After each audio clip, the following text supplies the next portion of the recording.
I'm Marge Allison. And I'm David Ellison, and we're here to talk about current topics. So what's going on current that you want to talk about? Well, somebody by the name of Joy Villa made quite a statement at the Grammys with a dress that said, "Make America Great Again."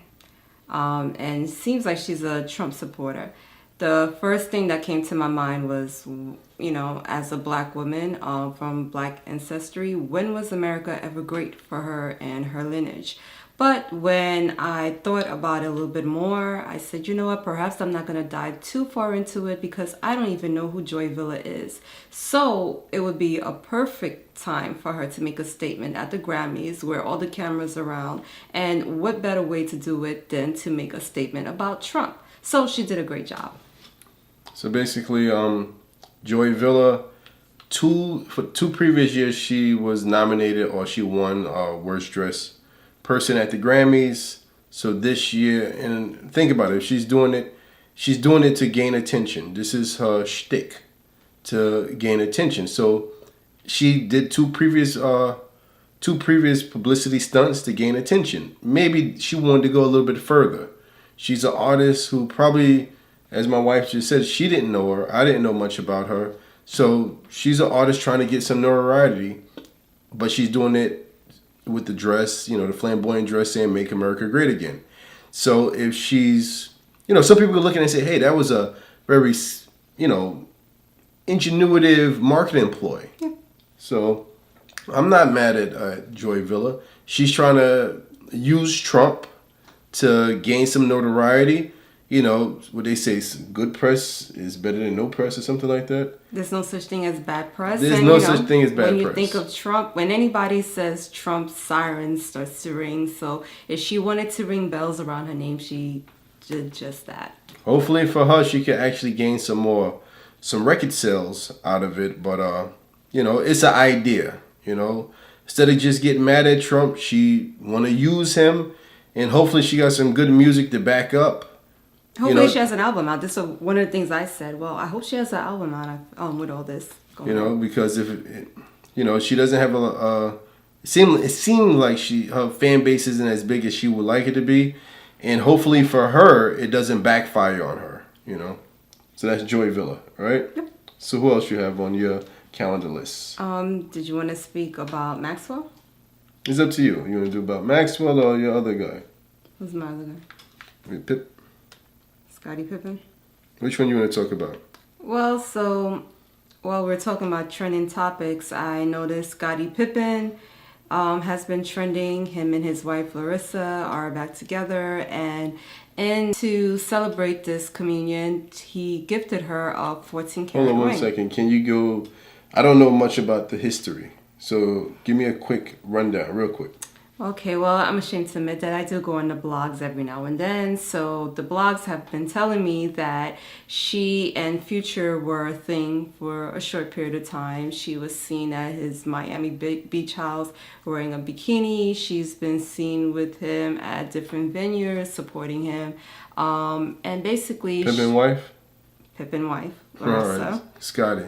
And Future is the guy she was hanging with on the side. Yes, Future is Ciara's ex. So. Let me just throw this out there. I was never a Chicago Bulls fan, so I didn't give a damn about Scottie Pippen too much.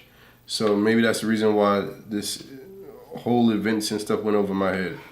But continue. Okay, so she was messing with Future. Yes, so she was messing with Future, and then it was stated in the blogs that a big fight had occurred, transpired at the house because of it. And at that time, basically, I just think it's pretty sloppy for a married woman married to someone such as Scottie Pippen, whether you like him or not, or fan of him or not, but he's pretty legendary. And for you to go with someone, be seen with someone such as Future, a married woman, once again, with kids, I believe they have 4, and Scottie Pippen. So if you're trying to balance the scares, I think she went way far left with that. Couple things. Number one, I didn't say I disliked Scottie. I said I didn't give a damn about him. I'm pretty indifferent to Pippen, That's number one. Number two, what did he do? Did he do something? Did he go outside the marriage? See, that's the thing. You know, we don't know what the relationship dynamics were between them. So I'm just stating from what we are able to see and read on the blogs. It really falls more on her because she's the one that's making a public spectacular over this issue. No one knows what's going on inside the household. Perhaps he did cheat. You know, I don't know. So I'm not going to say anymore what's going inside, but on the outside, this was her transgression. Well, Scotty, you know, that doesn't look good. If your wife is going out there with rap stars or anybody and making it public about who she's dealing with, going outside the marriage, you know, things can happen, you know, and that's between you and your wife to go through your grievances about it. But when she made it public, that's a wide open in the media, in the social environment, social networks, smack in your face. You decide you want to take it back. That's up to you. That's between you and your wife. But you know, that seemed kind of lame to me. That's it. That's it.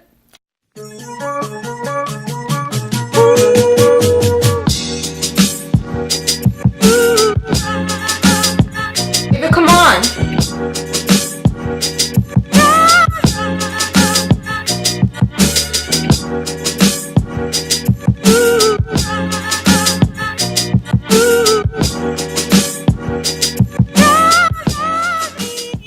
Hi, I'm Marge Allison.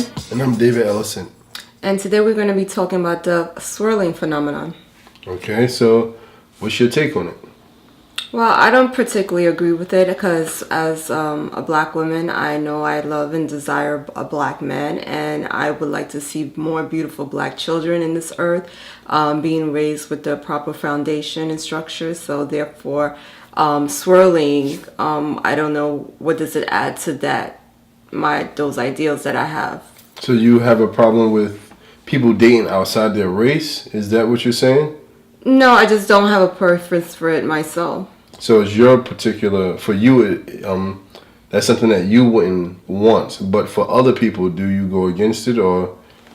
I don't necessarily go against it. I just don't like the fact that those who do decide to date outside their race, they make it presented as the end all be all. Like, oh, they struck a gold mine, and therefore dating someone outside your race is the best way to raise your social status or just improve your life in general. All right, so me and my wife agree on in that regard. When it comes to swirling, I'm not a particular person that I don't have an issue with anybody who choose to date whoever they want. You know, God gave us all free will, so you have the will, you have the desire. You know, that is your choice, is your prerogative. Do what you want. If you if you like a particular type of individual who doesn't look like you, this is all on you. You know, this is your life. Live it to the fullest if that's what you consider the fullest. It's not. I don't have any thoughts against you. What I don't like is on your way out to kicking everybody else down. That goes for black men that like to promote their white trophy female and denounce black women in whole.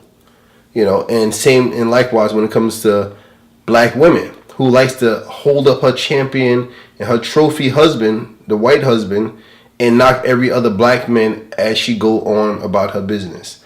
That's where I have my main issue at. What did you say earlier when we was having a discussion? You stated that black women have higher expectations of black men, and if she dates a white man, she automatically is submissive to him. And no, not the submissive part. I can put it like this: we all have certain biases within us, and if you're a hiring agent and you're interviewing all different type of applicants, you may have a certain bias against people or a certain group that you had particular bad dealings with in the past.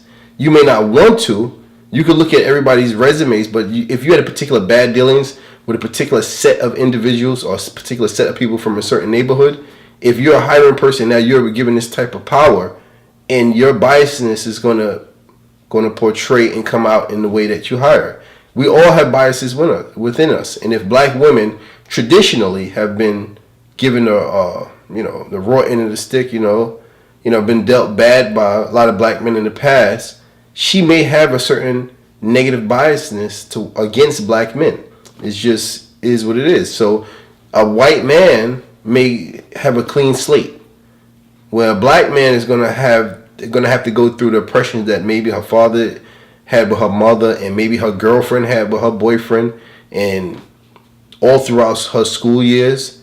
Every new guy has to go through that type of old biasness that's within her, where somebody else comes in with a clean slate and he doesn't have to deal with that. Well, I think that's kind of unfair, because socially and culturally, everybody give their own type a benefit of their own kind, a benefit of a doubt, just because the person look like you and you want to give them a chance and a shot to prosper in life. Referring back to the hiring aspect. So I would say that black women should give black men the benefit of a doubt, especially having a keen understanding of all the barriers and obstacles that they've had to overcome in life. I understand as a black woman, knowing what your mother went through and your girlfriends and your sister and, your inner circles, what they've gone through with having to deal with black men. But I would say, just for the sake of love, to give black men the benefit of a doubt first, before thinking that you're just gonna jump ship and have an easier sail being with somebody else of a different race. It's interesting. Like I just was telling you earlier, just finished watching 24 Legacy, where I forget the names, the Carters. I know she was Nicole Carter. I forget what the black guy is, and he's the star of the show. That's their character names, and I don't know if, as a black person, if you happen to watch that particular show and you've seen how she's helped her husband get out of that situation, and when they were driving away, they was holding hands, and that seemed like a very powerful, moment right there, for the particular show, it may went over the head of a lot of people, but for me and my wife, it seemed like, I don't know, did you see it? You didn't see it. All right. Well, I was asleep. Okay, for me, it went over very well and went very powerful, that particular scene in itself. And we was talking about it throughout history. Black women has always been there to help black men, especially during times of oppression. We talk about Frederick Douglass, had his wife, Anna, help him out. You can look at Ida B. Wells. She led the coalition against anti-lynching. So throughout history, we always had black women as our support. Now, maybe black men, and to some degree in the past, took that for granted. But with that being said, it's hard to see a black woman turn her back, on the whole race because of atrocities or things of the past. But like me and my wife already said, we're not going against anybody. If they choose to go outside their race, that's your particular preference. We have our own preference. Also, I think that there's so many things that are keeping us separated, and instead of allowing us to become a cohesive unit. So the last thing you want to do is, sever the creation line.